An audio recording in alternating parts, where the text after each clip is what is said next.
మీ అందరికీ తెలుసు, మన ప్రీత ముఖ్యమంత్రి చంద్రబాబు నాయుడు గారు దాదాపు 30 ఏళ్ల క్రితమే ఏ విధంగా అయితే ఐటీ రంగాన్ని, సాఫ్ట్వేర్ రంగాన్ని ఉమ్మడి ఆంధ్రప్రదేశ్ లో తీసుకురావడానికి కృషి చేశారో, మరి మీరందరూ కూడా తెలిసిన విషయమే. ముఖ్యమంత్రి గారు సాక్షాత్తు అమెరికాలో సిలికాన్ వ్యాలీ అన్ని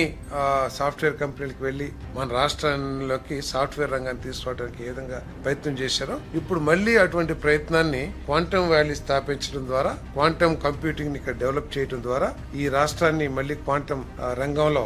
నెంబర్ 1 గా తీసుకురావాలని చెప్పేసి ముఖ్యమంత్రి గారు ప్రయత్నం చేస్తా ఉన్నారు. ఈ క్వాంటమ్ వ్యాలీ ఏదైతే ఉందో, ఈ రంగాన్ని స్థాపించడం కోసం దేశంలో ఇతర ముఖ్యమంత్రులందరూ కూడా కృషి చేసినా కూడా అంతర్జాతీయ సంస్థలు IBM కానివ్వండి, టాటా కానివ్వండి, వీళ్ళంతా మన చంద్రబాబు నాయుడు గారు, ముఖ్యమంత్రి చంద్రబాబు నాయుడు గారి నాయకత్వంలో, ఐటీ మినిస్టర్ లోకేష్ గారు నాయకత్వంలో పనిచేయడానికి ఉత్సాహం చూపించడం మూలంగా ప్రధానమంత్రి గారు ఇక్కడనే క్వాంటమ్ వ్యాలీని ప్రోత్సహించమని చెప్పేసి మరి కేంద్ర ప్రభుత్వ ఉన్నతాధికారులకు సూచన చేయటం, తద్వారా ఇక్కడ కార్యక్రమం చేయడం జరుగుతుందని చెప్పేసి నేను మనవి చేస్తాను. భారతదేశం క్వాంటమ్